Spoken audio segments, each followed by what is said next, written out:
If she will not let go of her male friend, watch this before you lose yourself.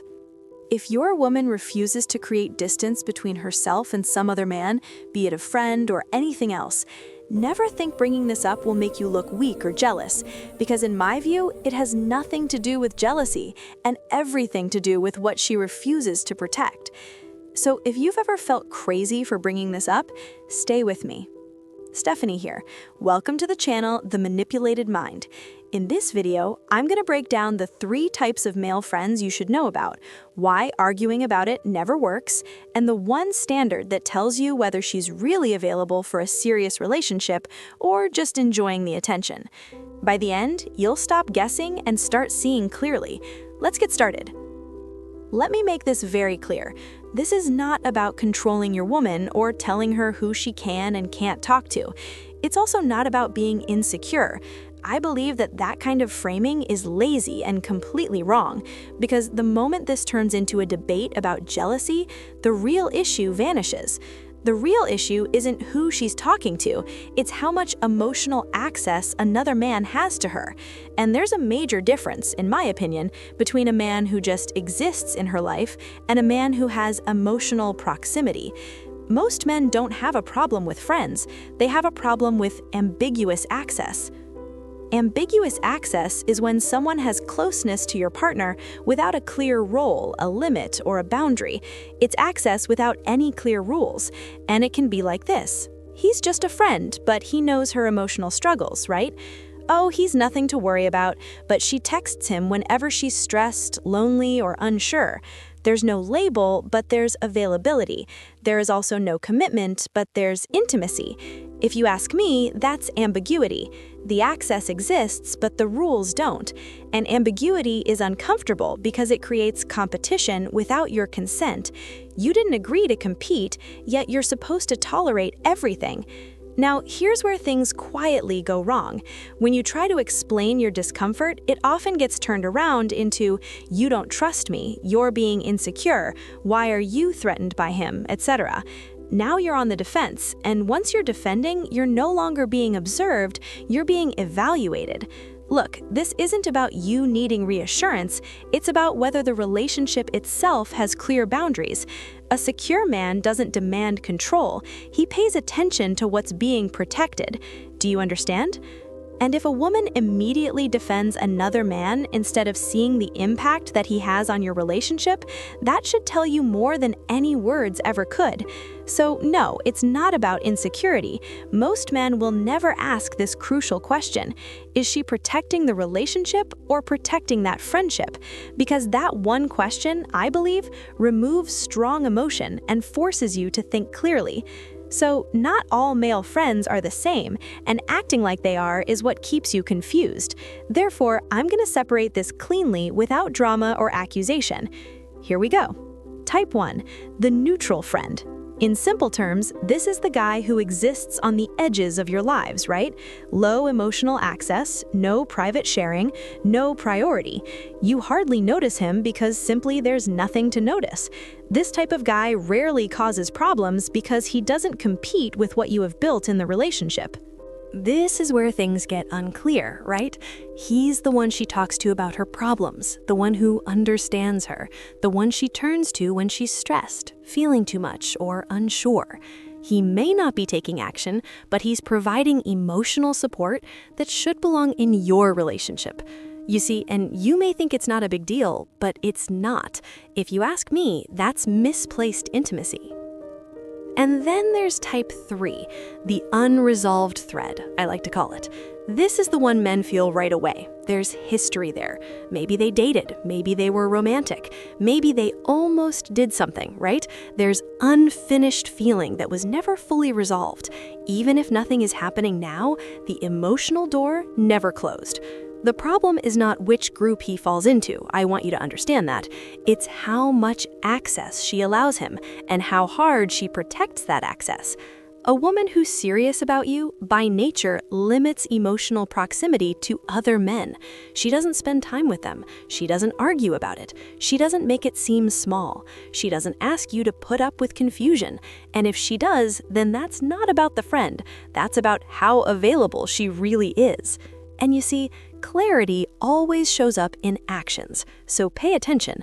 This is where men hurt themselves. They stop watching and start explaining. You say things like, "I'm not trying to control you," or "I trust you, it's just how it makes me feel," or "I don't want to seem insecure, but blah blah blah." Every explanation makes your position weaker because boundaries don't need defending, they need watching. What that means is this: if you have to argue for a boundary, it's already been broken. A boundary isn't something you talk someone into respecting, it's something you watch to see if they respect it on their own. But when a woman is connected with you, you don't need big talks. You don't need long explanations. You don't need to keep having the same conversation over and over again. She notices what is important to you and adjusts by herself. When you're always explaining why something bothers you, you're not setting a boundary. In truth, you're asking for permission to have one. And the more you explain, the more it turns into a debate about your feelings, instead of a sign about her behavior. Observing means this: you make clear how you will act, you pay attention to how she answers, and you let her response tell you everything you need to know. If she respects the boundary without fighting it, you're aligned. If she argues, minimizes, or pushes back, that's not a mistake, it's information. So once again, boundaries aren't about control, they're about clarity. You don't defend them, you watch who follows them. Does this make sense to you? What's your take? Share your thoughts in the comments below and keep watching to the end for the full insight. If this is explaining something that you felt but couldn't explain, do me a kindness and hit that like button. Hit the button so this gets to more men who need clarity instead of confusion. Every man needs a standard that doesn't change based on connection or attraction or how much he likes a woman. A woman who's emotionally available for a serious relationship won't keep other men in emotional or emotionally unclear positions around her, okay? So the standard is no longer about rules or control or telling her what to do, but it is what you are okay with, right? It's about what you accept. A woman who's serious about you doesn't need constant reminders. She doesn't need the same conversations. She definitely doesn't need final demands. She notices the impact and adjusts because she wants to. And this is where a lot of men make a mistake. They believe standards are things that you say out loud. They're not. Standards are something you compare against. I cannot stress this enough. You don't force them with pressure, you apply them by paying more attention. If she, without being asked, limits emotional access to other men, that's her aligning with you. If she fights, minimizes, or guards that access, that's a sign for you, right? And knowledge is power. Because when you have a standard, you stop bargaining your peace just to stay close with someone. You don't need sureness or false promises. You need steadiness between words, actions, and behavior. That is what the foundation is all about. Here's what it seems like when a woman is truly available and committed. You don't fight, you don't persuade, you don't have to keep talking about it, okay? It appears in the way she acts, in her behavior. She, by herself, creates distance between her and the guy. No, not in a big way or defensively, just in a calm way, you know? She doesn't tell too much her emotions with these other guys. She doesn't keep emotional options open just in case. She knows that emotional intimacy has a place, and that place is between the two of you. You'll notice she offers information instead of keeping it secret. She puts your peace before attention. She changes without making you the bad guy. Main difference is healthy handling feels dull. But dull is the kind of peace that you need, where there's no excitement, no long arguments, no constant comfort cycles, yet nothing changes, okay? Because when your woman's connected, she won't fight about boundaries. She'll live by them. Now, look at unhealthy handling where she becomes guarded, minimizes your feelings, treats your discomfort like a mistake that you need to fix. She might say things like, "Oh, you're exaggerating," or "I'm not doing anything wrong," or "Why can't you just trust me?" That's not comfort, it's rejection. And the moment you're made to feel like your emotional well-being is not fair, something's already wrong. Healthy handling guards the relationship automatically. Unhealthy handling guards access. Look and know the difference. You see, there's a time in situations like this that most men feel but don't want to actually call it, right? It's the moment you understand that you've done everything and nothing's changing.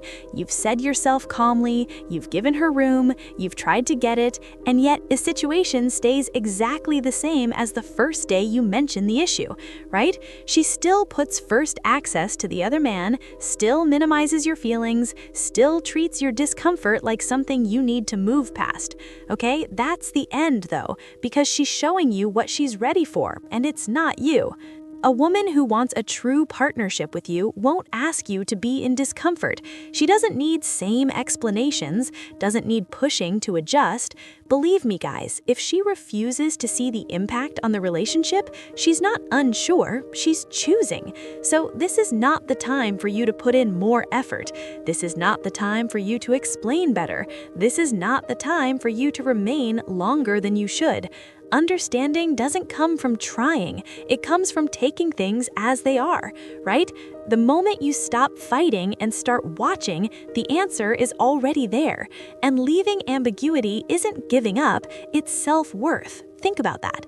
What's your view on this? Share your opinion in the comments below, I read them all. If you found this helpful, please support this channel by subscribing, liking this video, and sharing it with someone who needs to see it. Remember to watch the video to the very end for the complete message. Stephanie here, I'll see you in the next video. Cheers!